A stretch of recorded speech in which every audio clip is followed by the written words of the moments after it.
It's a pleasure for me to be here in Amsterdam, back in Amsterdam. Just let me say that I've had a long interest in Dutch history, culture, and art.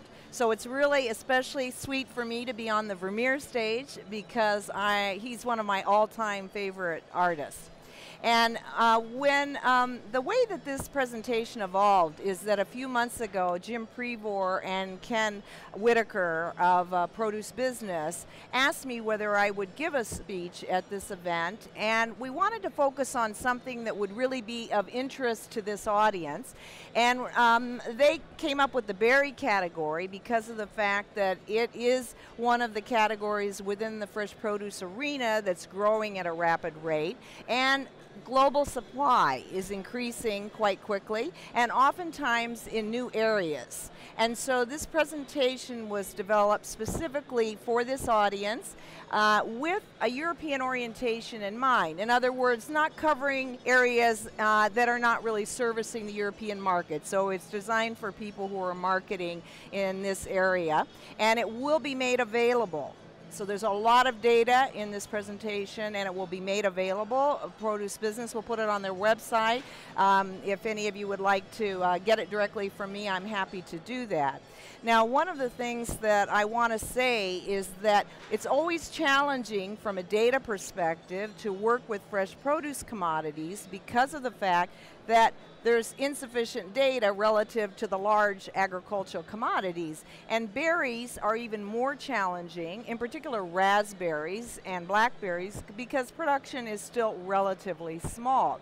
So what I've done is I've gone through a lot of data to come up with a top-line overview for you, and I've been very careful about sourcing attribution on the information that I'm providing. Let me tell you that one of the things that makes data very challenging in the berry arena is that some of the players are on a marketing year basis, so their seasons overlap 2 different calendar years, as you know, and others are on a calendar year basis. And of course, that matters if you're talking about new areas that are emerging as quickly as, for example, Peru.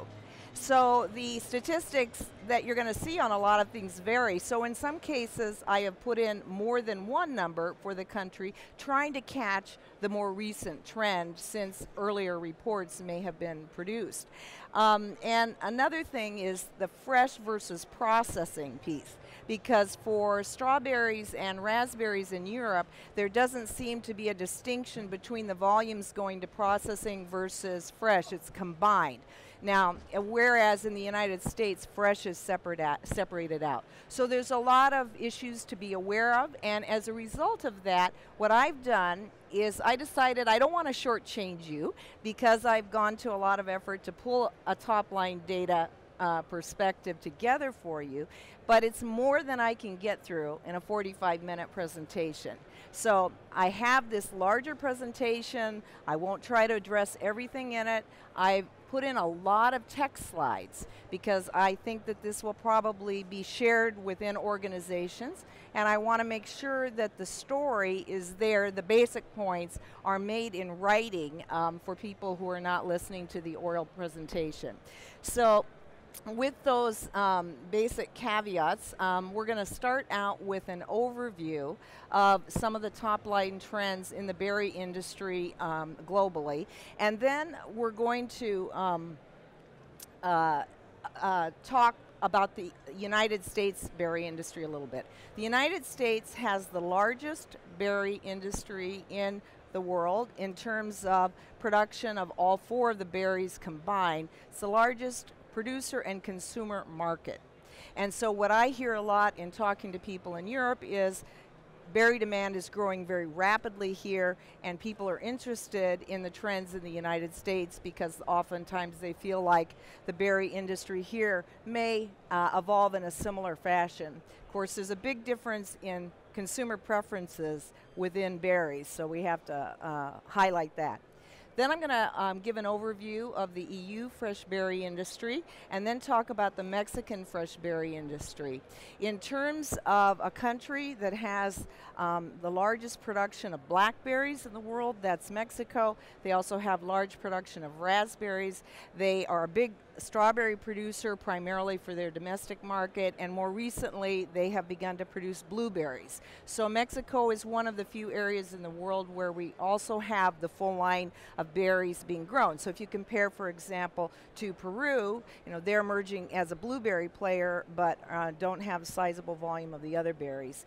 Then we'll look at the global high bush fresh blueberry industry. So high bush fresh blueberries. So there are also wild blueberries, and they are very important in North America. There's very large production, but most of that goes for processing markets. So as a result of that, that is excluded. So this is going to be a focus on global high bush fresh blueberries, and then some conclusions. All right, so we all know that berries fit the global perspective or global demand preferences of consumers in terms of healthfulness, ease of consumption, and the fact that they are touted as super fruits. And so that's something that is definitely stimulating demand around the world, including in Europe and in Asia. And in North America, and when I say North America, I mean the United States, Canada, and Mexico, that's where we have really dedicated year-round distribution and shelf space for all the berries. So that is not the case in Europe, where blackberries have a very small role to play in the marketplace, and blueberries are only recently in some European countries gaining significant market share. Now, China is the biggest producer of strawberries in the world, but China is not really relevant for the European market because of the fact that it's mainly producing for its own domestic market. So therefore, we're going to exclude China. All right, so we all know that strawberries are the leading berry globally, but blueberries are really starting to catch up, because what we're seeing is in Europe, in the United States, there's some maturation in the demand for strawberries because they've been around for a long time. And so kind of the new kid on the block that's growing at a more rapid rate is blueberries. Now, in the past, there hasn't necessarily been this year-round availability in Europe. And so what's been changing is that companies have been developing both local production within Europe and then also developing their import sources of supply. So now it's one thing to say, well, we say demand is growing very rapidly, right? But as you know, we can always overproduce in fresh produce very easily. These berries are very perishable. And so simultaneously, there can be a lot of weeks in the market where there's oversupply here, right? Just as in the United States and elsewhere. And its competition is really intensifying. So one of the messages that you'll hear from me throughout my presentation is that everybody has to improve performance, and in particular from the consumer perspective of finding products that really taste good and meet consumer expectations. Now, the emerging volumes that we're seeing should go hand in hand with demand, right? It's very easy to expand more rapidly than demand. And so I just want to urge everyone to be thinking about that and to be thinking about promotions that can help to develop the market. Now, in the United States, strawberries used to represent the vast majority of the berry category. Blueberries are now 20% in volume, in physical quantity, 26% in dollars, as you'll see in a minute, followed by raspberries and blacks. Blues and strawberries in the United States have generic promotion. And I want to highlight that because I think it's been something that has really helped to develop consumer demand.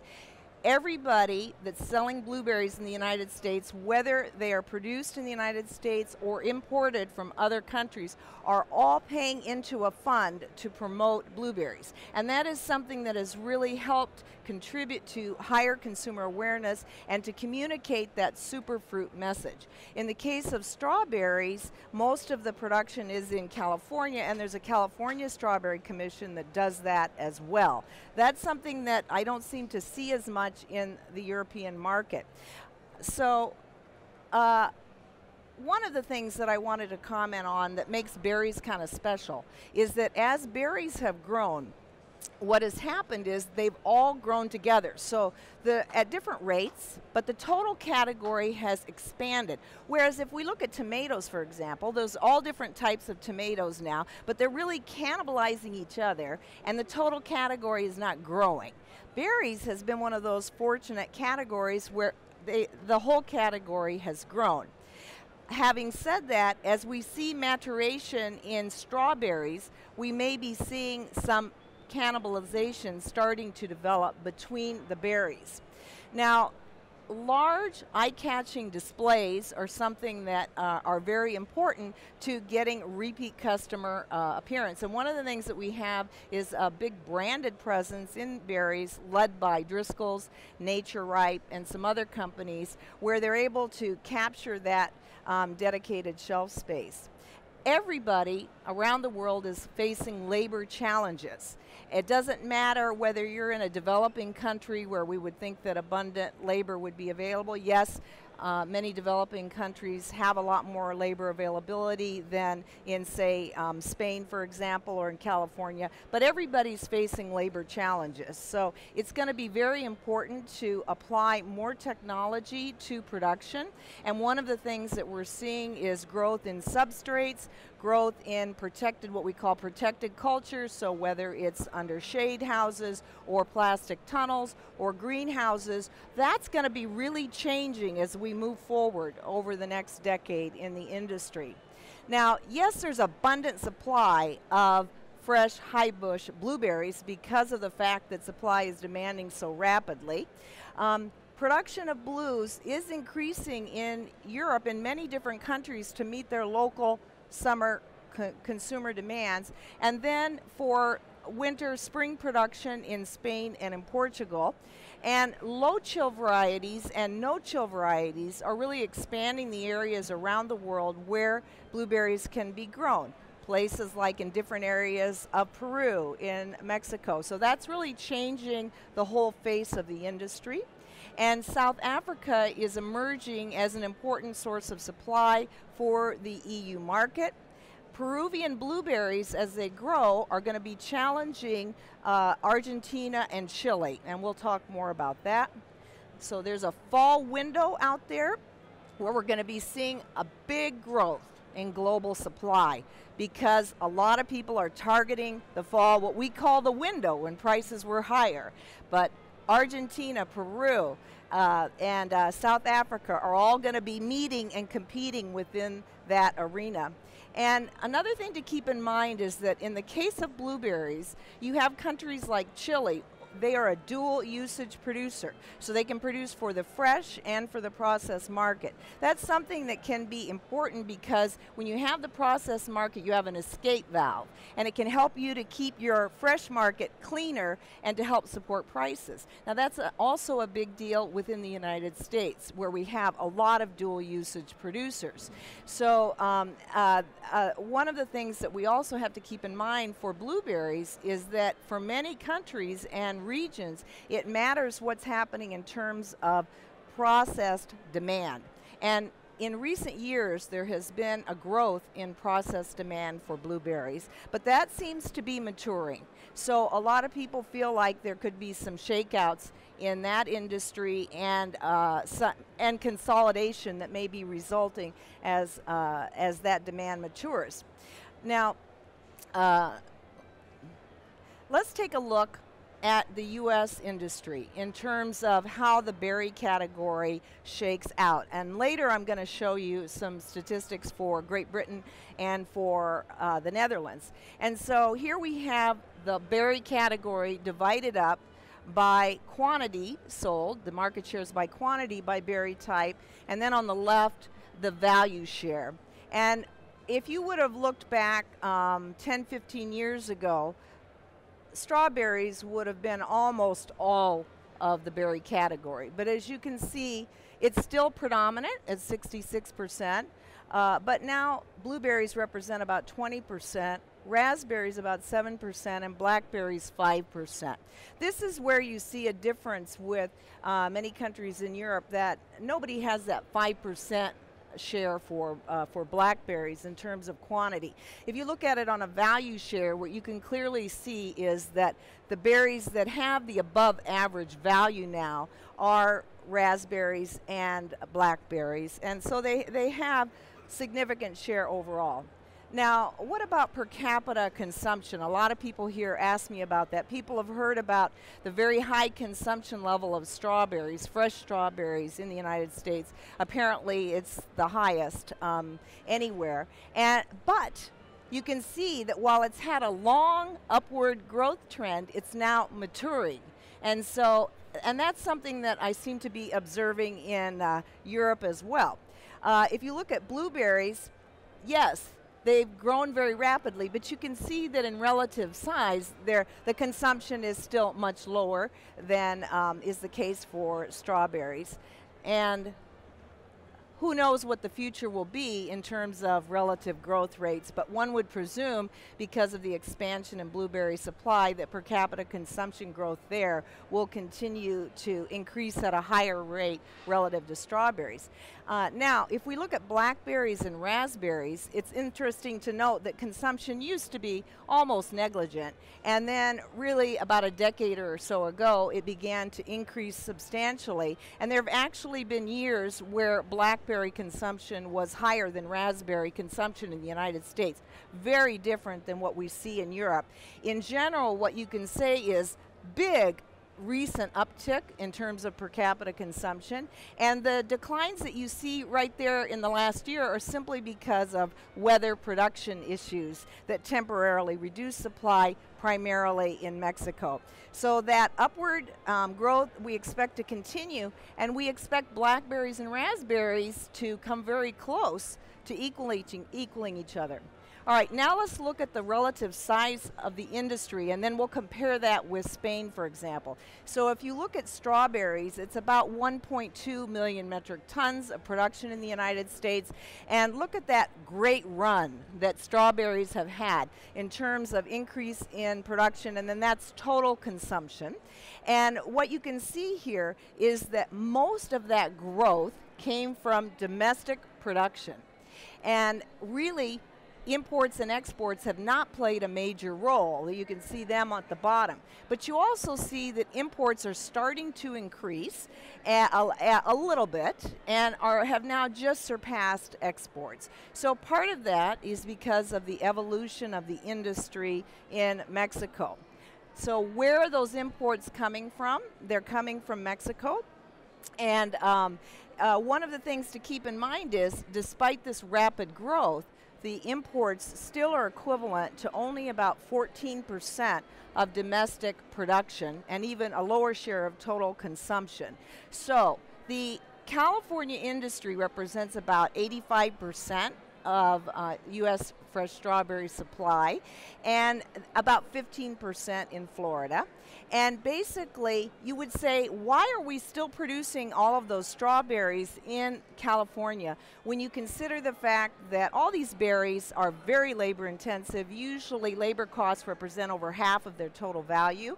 And in California, we're facing some particular issues with regard to labor availability and cost, because regulations are changing that are affecting our overtime payment rules, and also minimum wage is increasing. So despite all of those challenges, though, we still see unequal performance on the part of Mexico in terms of its exports to the United States. And part of that is related to the fact that when there's a big need in the wintertime and in the early spring, Mexico is unreliable as a supplier because of elevations, varieties, and heat and other things that are affecting that industry.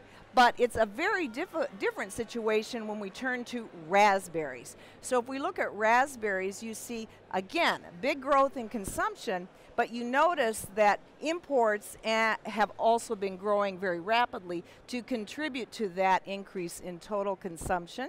And what we're seeing here is, again, not increases in performance on the export side, but rather increases in imports, and again, just a temporary decline related to weather issues in Mexico. So almost all of that volume is coming in from Mexico, And Chile used to be an off-season supplier, but it no longer is, because once the industry started to develop in Mexico in the early 2000s, then Chile was no longer relevant. So I wanted you guys to have that picture when you're thinking about sources of supply, because you know, it's not that often that you see those kinds of big increases in volume that take place over a relatively short period of time.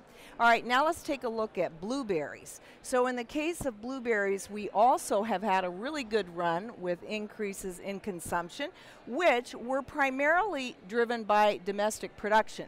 But more recently, imports have increased as well during the off season, but with more overlap in shoulder seasons. And just this last year, for the first time, we actually imported more than we produced.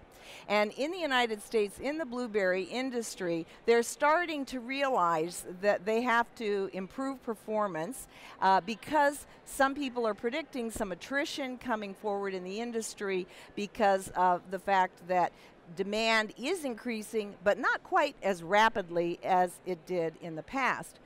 Now, if we look at our blueberry imports, where are they coming from? Well, that's a totally different situation than raspberries and strawberries, where it was all from Mexico.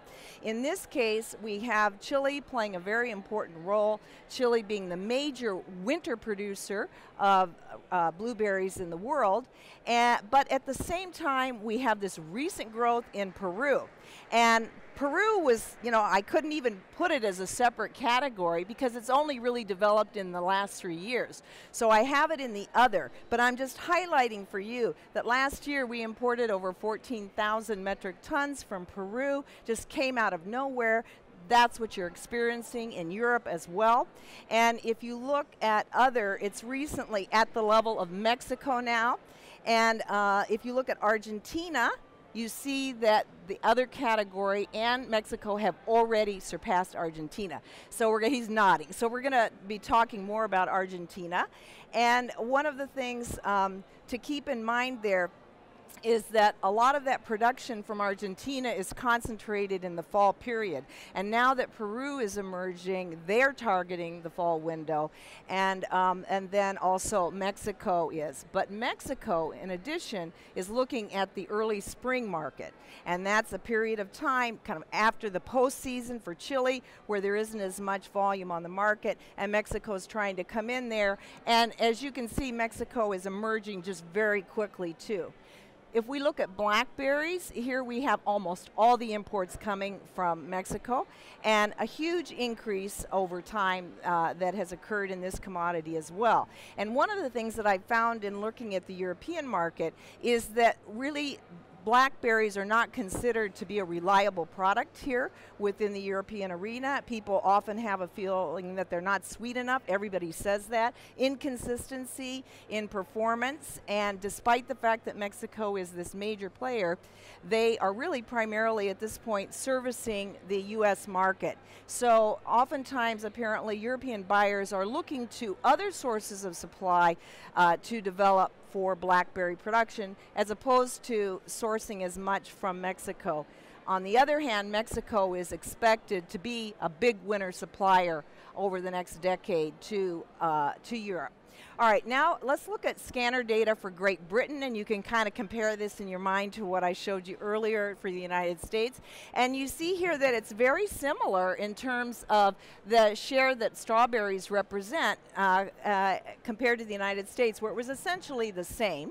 And blueberries have now reached 18% of quantity. And then raspberries have a sizable share in quantity, 12%, 21% in value. But again, blackberries play almost no role. So the United States is really kind of unique in how we've developed the blackberry market, and that's basically because of our neighbor Mexico, that in general has done a very good job in servicing the U.S. market. Now, if we look at changes recently in Great Britain in terms of what has happened to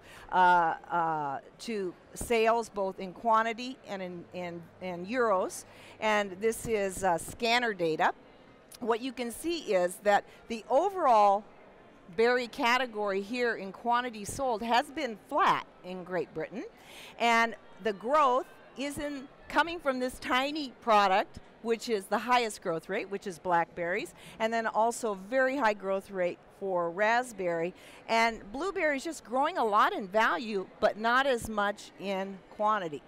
All right, now let's look at the Netherlands. So I want to show you two slides here. This is 2015, and then I'm going to show you 2016, just because that will enable you to see how much this industry is increasing. And it's really quite striking. So if you look here at the market shares, this is in quantity now. You see that strawberries were 56% of the total in 2015, and that in terms of the sales captured by the scanner data, which is not the whole market, but what's in their data set, it was over 169 million euros during 2015. Blueberries were at 25%. And just a tiny amount for blackberries, and then 11% for raspberries. All right, now compare that to 2016. Now we've had tremendous growth in absolute sales volume, up to over 201 million euros. And look at that share drop for strawberries. So already in the Dutch market, you have surpassed the United States in terms of the declining share for strawberries as demand has evolved for blueberries and raspberries. All right, now let's look at production in the EU. Now, when you look at production data for the EU, it combines fresh and processed strawberry production, whereas the data that you were looking at for the US was just fresh. We also produce for processed. So it's not quite the same comparison, but what I've done here is I've excluded Poland from the data because Poland is primarily producing for the process market. So what I'm trying to get a better handle on is what's happening in fresh. So it's not a perfect comparison, but if you remember, the United States produces 1.2 million metric tons. All right, whereas in the EU, excluding Poland, which is the second largest producer, but primarily for processing, it's about 1 million metric tons. And I don't have a longer timeline simply because when I downloaded data back to 2008, but a lot of countries are missing in those data series. So this is the most consistent one that I can find for you. And what you clearly see is that we have this major producer, which is Spain here, and that there has been rapid growth in Spain between 2010 and 2016. But what I'm hearing from producers in Spain is that's not where their investment is coming now, not so much in strawberries. They're shifting investment to blueberries and to the other berries. And you see that there really aren't any other major countries that are growing. So if you took the time to look at all those other countries, nobody else is really experiencing rapid growth. All right, now let's look at raspberries. And you can see that the production of raspberries is about 91,000 metric tons. And here you don't have the gap between Spain relative to other countries like you do for strawberries. And so here you have the UK being quite similar to Portugal. Portugal's really developing very rapidly. There's big debates about what the actual volume is out of the UK, whether it's 12,000 metric tons or 17,000 metric tons, as I'm showing you here, so you have to acknowledge that. But the point is that Spain is not as dominant in raspberries as in strawberries. All right, now let's look at exports. So this is not all the production, but it's the amount that is exported on the fresh market from Spain. And here you can see that there has been growth over time in terms of strawberries. They represent by far the majority of what's produced, but look at the changing shares. So if we look at blackberries and blueberries back in 2012 compared with 2016, you can see that that's where the growth is really coming, or a lot of the growth. And again, blackberry production is very small. Now, in terms of where the product is going, well, the primary market is the norm in Europe is Germany, followed by the UK and the Netherlands. So I think you guys know that information quite well. All right, so in the Spanish industry, which we want to look at now, Huelva, which is near Portugal on the very south coast of Spain, is the primary producer. But when you talk to growers there, what they say is, we're morphing into a berry industry as opposed to a strawberry industry. So that's how they're viewing their marketplace now. And if you look back at production stats for all the berries, 10 years ago, it was about 10 to 11,000 hectares in Huelva. It's about the same now. So what has changed is the crop mix.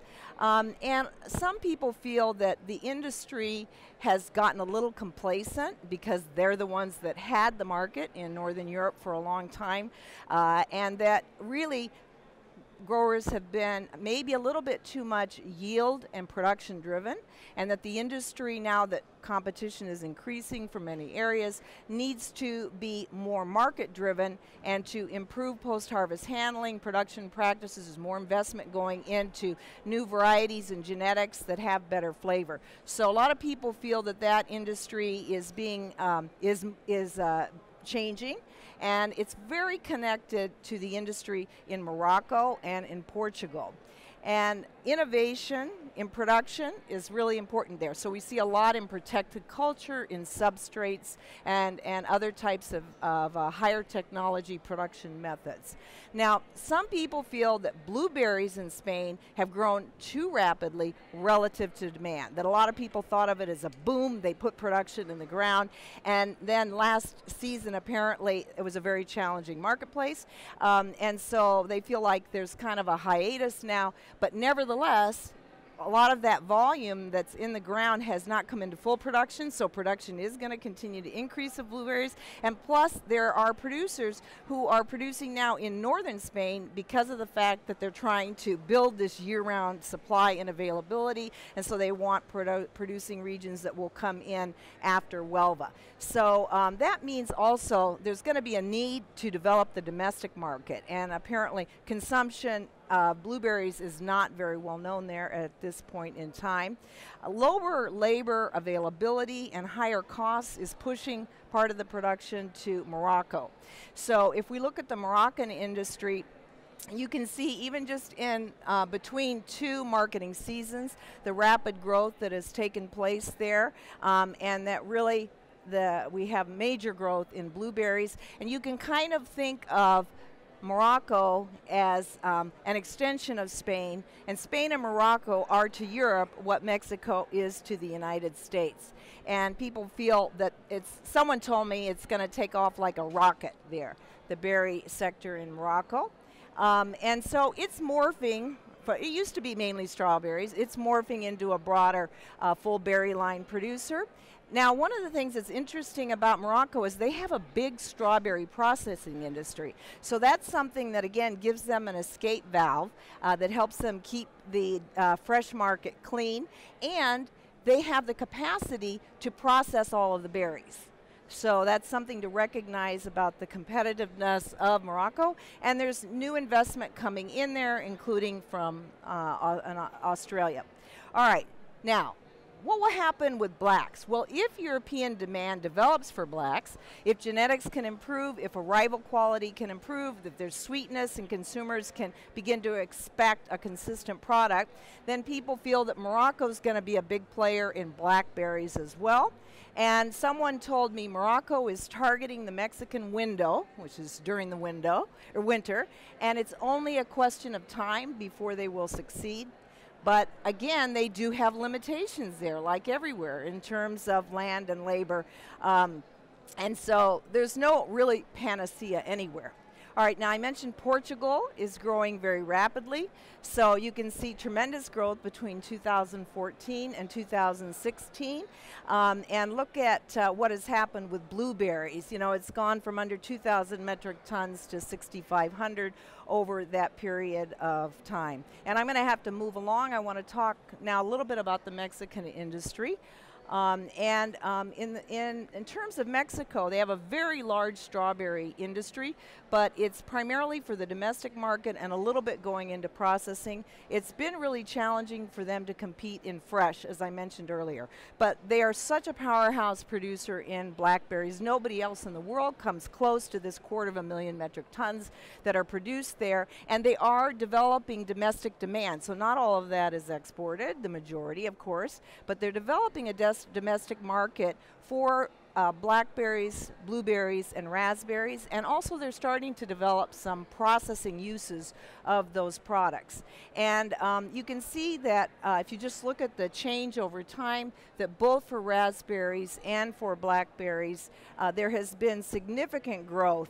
And you know, this is probably, who knows if they'll sustain that more than doubling between 2015 and 2016 of blackberries. But a lot of people in the industry feel that growth in blackberries will outpace raspberries. All right, now, where does the Mexican product go? It's very little comes into the European market. It's really focused on, we always say in produce, your best market is your closest market, right? And especially when it's a large country like the United States.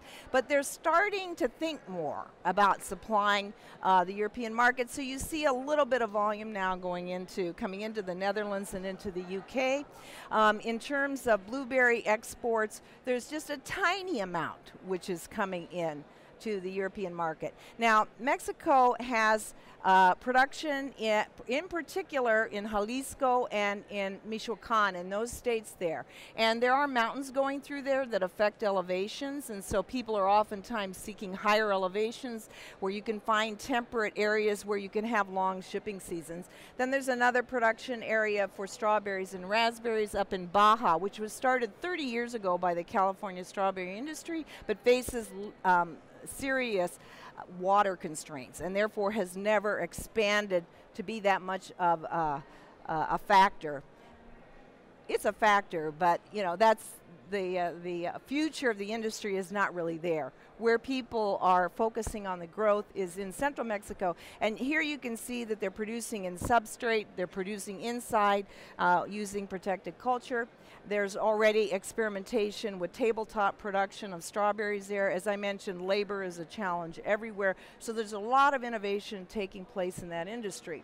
Now, I think that I want to just make a couple comments here. So Mexico now has access to China for several of the berries, but it really has not succeeded in competing with Chile and Peru because they have duty-free access, and Mexico still has significant duties that they are facing. So so the demand in Asia is not developing as rapidly as a lot of people expected.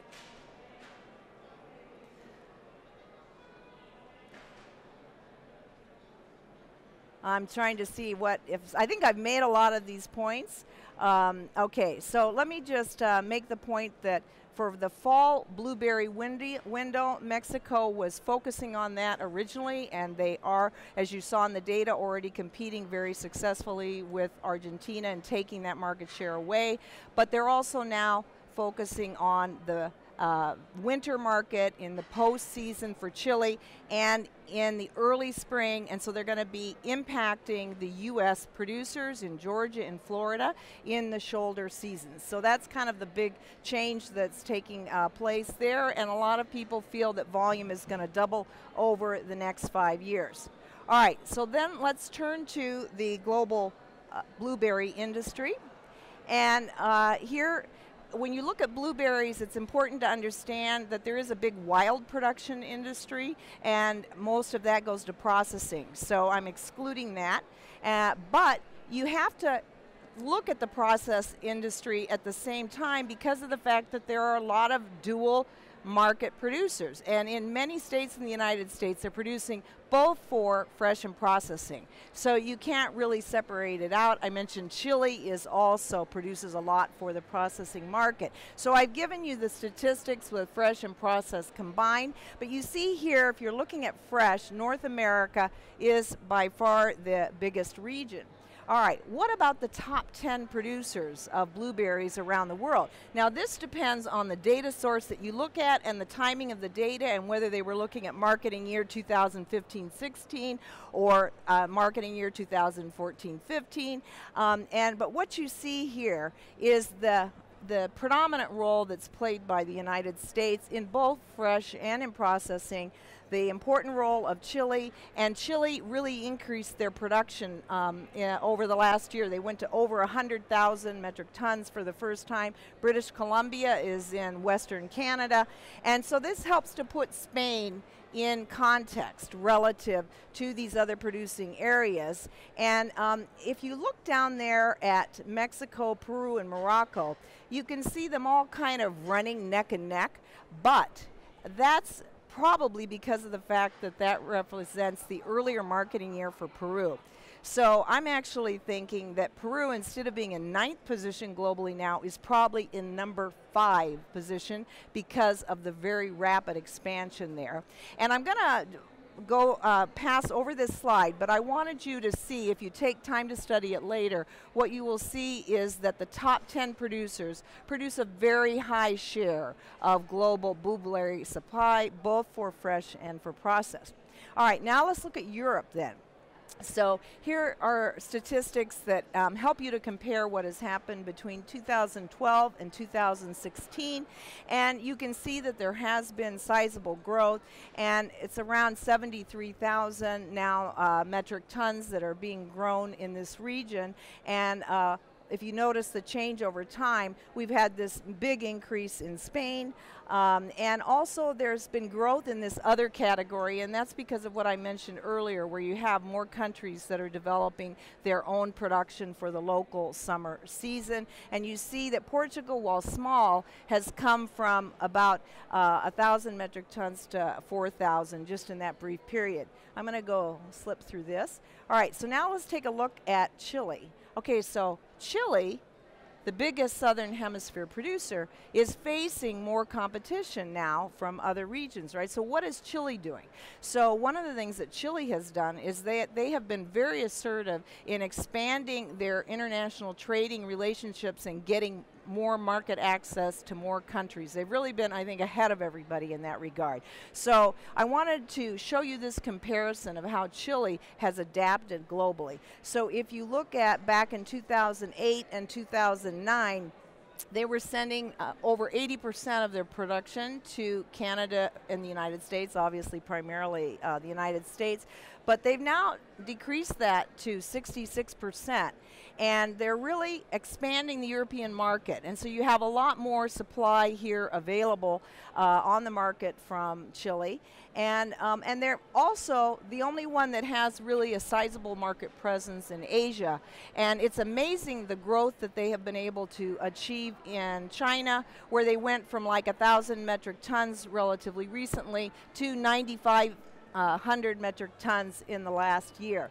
Now also you see this big growth in the total volume out of Chile, and they're facing their neighbor next door, who's really ramping up with their production volumes very rapidly.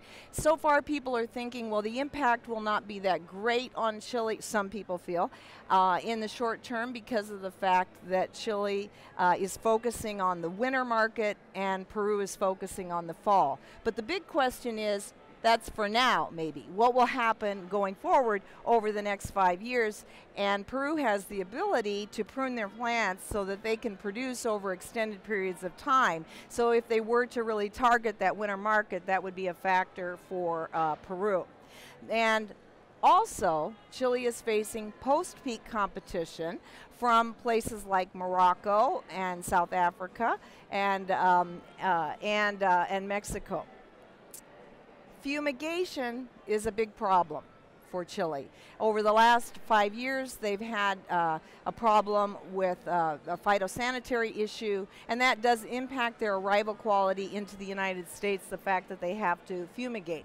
Now, what are they doing to respond to all of these changes? Well, in terms of new plantings, half of the new plantings are proprietary genetics, genetics that have special attributes in terms of quality. They're also focusing on really getting field management and post-harvest management in place so that they can increase the arrival quality to the highest standard. They are investing in new packing houses and technologies. And another thing that I think is a factor in favor of the strength of the Chilean industry is that since they export so many fruits, their berries are marketed within this category of Chilean summer fruits. So that gives them a bigger market presence in stores as well. Now, if we look at what's happened to the Peruvian market, so it came on very quickly. Statistics, the most recent ones say that probably the production was between 28 and 29,000 metric tons in 2016. That's a higher figure than what the International Blueberry Organization showed that I had in an earlier slide. And I was really surprised to notice that Peru was sending only a little over half to the United States, because Chile and Argentina send about 2/3. But then that was really because of the fact that they were just coming into production volume sizably in 2016. Now, more recent data that I've looked at indicates that Peru is also moving about 2/3 of its volume into the U.S. market. All right, so I wanted to pull together some statistics for you that would just really highlight how rapid the growth has been in Peru.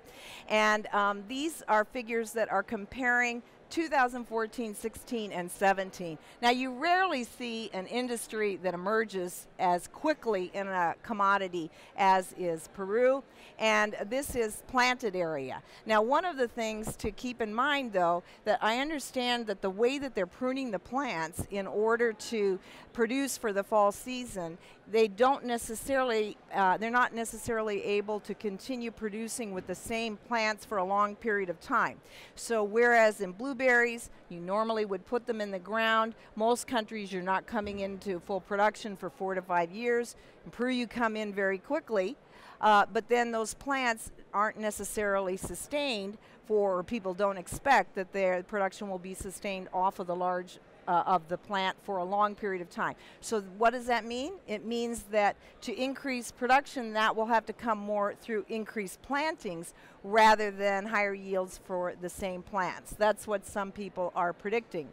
Now, this year for 2016-17, Peru did surpass Argentina in terms of South American exports, and I think that it's important to understand that it's really concentrated the production in the north, in La Libertad area, where they're producing avocados and asparagus and mangoes and a variety of commodities that they have very good logistics in delivering into foreign markets. That's something that gives them a strength. They are going through a very rapid learning curve, but they're apparently able to adjust very quickly. One of the reasons is because of the fact that they have an industry that's dominated by just a small number of producers that's very well capitalized. So it costs around $40,000 per hectare to put plants in the ground there apparently, but they have large companies that are able to make those investments.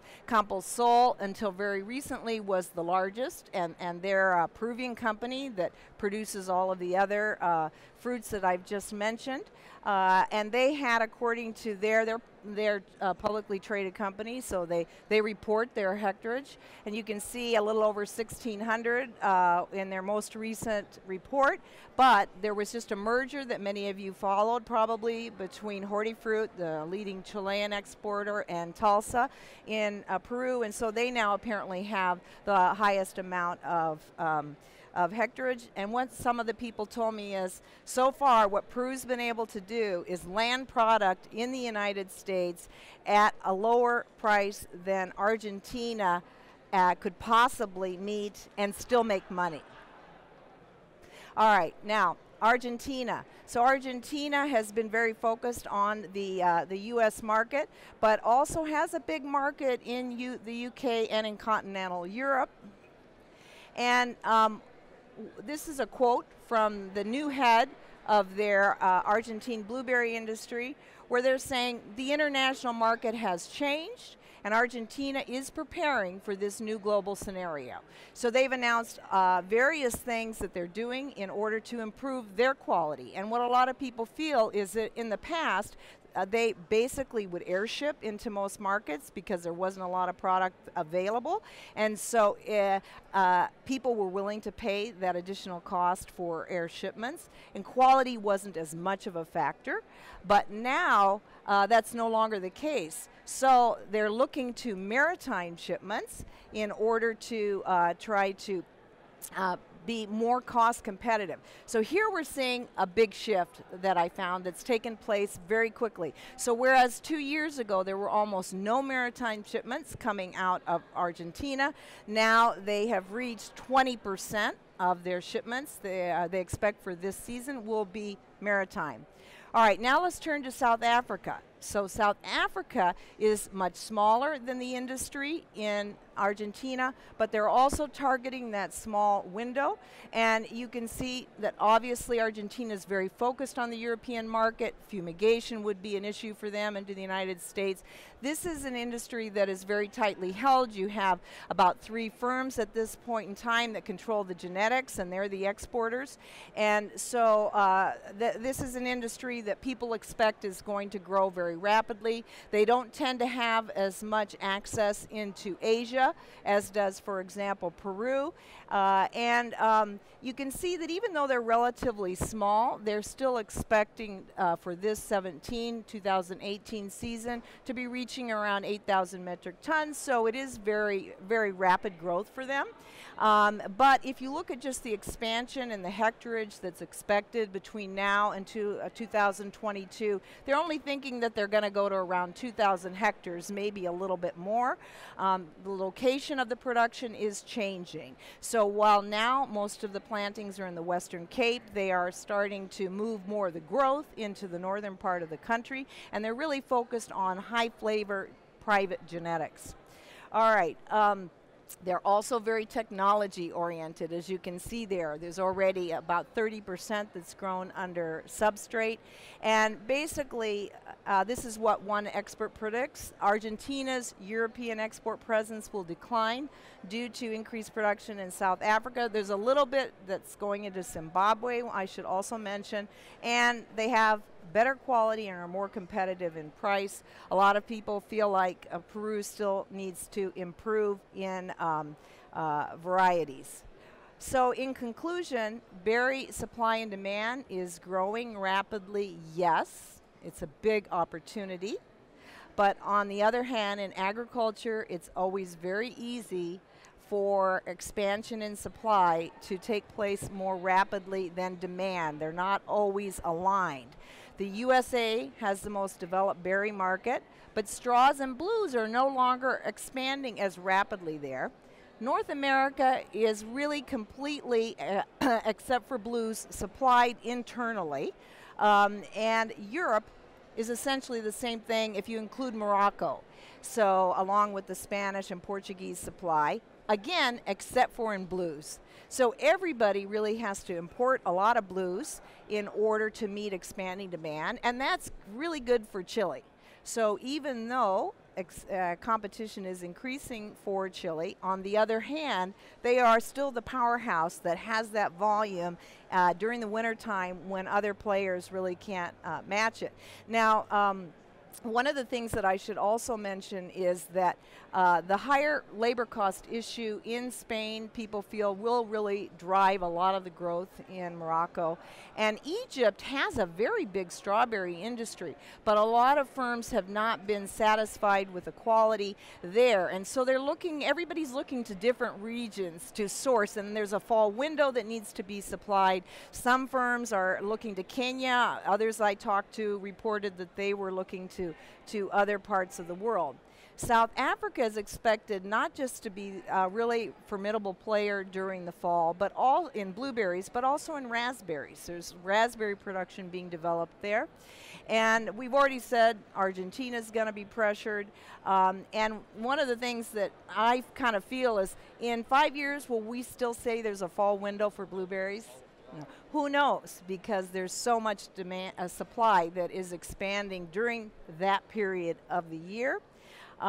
Peru must focus on developing export markets beyond the United States and Europe, because they are positioned in the Pacific Rim, and it's important when you grow so rapidly that you're developing markets in more than just one or two locations, because otherwise just what happens is prices decline for everybody and you're not really expanding total demand. Experts do predict some attrition in the U.S. blueberry industry because competition is increasing in the colder shoulder seasons. And you know, part of the future for the U.S. industry depends on what happens with processing demand, because we are the biggest producers for the processing market. So it kind of depends on all the different food products and whether or not they continue to add blueberries to yogurt and many other types of food products at a quick rate or not. Now, you know, when I started this research, I was kind of thinking, well, since the U.S. has this big blueberry industry, there's expanding demand in Europe for blueberries, you know, why aren't we servicing that? Even though we are both Northern Hemisphere producers in Europe and in the United States, there's still abundant supply. However, it takes special effort to export to Europe. Because of global gap, people have to be global gap certified. There's maximum residue levels that are issues as well. And whereas you would be normally the suppliers to Europe from Chile and other parts of the world all meet those requirements, U.S. producers don't necessarily, because they've been primarily oriented toward the domestic market in Canada, and that's not been required. So really what has to happen if people in the United States want to develop for a little bit of the window at the end of some of the U.S. producing regions and before much volume would be coming in from other parts of the world, they'd really have to develop dedicated supply arrangements with buyers. And you know, I think with all of the expansion in supply in the fall, that's probably not going to happen. But one of the things that I think is really interesting with regard to berries is that in the berry world, we have visionary players. We've got companies like Driscoll's, like Berry World, and I want to thank Gloria Lopez, who's sitting here in the audience. She works for Berry World, and she was very helpful in working with me to provide data on some of these topics. And that matters in an industry when you've got these visionary players, and they're looking all over the world for all of the berries, best places to produce them in specific weeks of the year in order to have year-round supply. And also, we haven't even become close to tapping the food service market in berries, including in the United States. Plus, there's gas stations, convenience stores, all types of outlets that could help to increase berry demand. So, everybody has to improve their arrival quality. The standards and expectations are changing and increasing very quickly. Private genetics are going to play a much more important role in that regard in order to meet those higher expectations. It's amazing to me how low the blackberry demand is in Europe. But what I understand is that if demand starts to emerge, that it will be supplied locally. Rather than coming from Mexico or the United States. Obviously, Mexico is an important player in exports of blackberries, but people are going to try to develop their own local sources of supply. And Mexico is expected to remain the primary berry supplier to the United States. So even with the growth in Peru for blueberries, Mexico still is a natural source of supply for the United States. Despite all of the challenges that we face in California with changing labor regulations and increasing costs and problems with availability of labor, California is still going to retain its leading role in the berry category. Why? Because it can produce massive volumes in the spring through the fall season, the summer in particular, and it's very assertive in the use of technology. And lots of things are happening to move towards substrates, to try to develop varieties of strawberries, for example, that are easier to pick.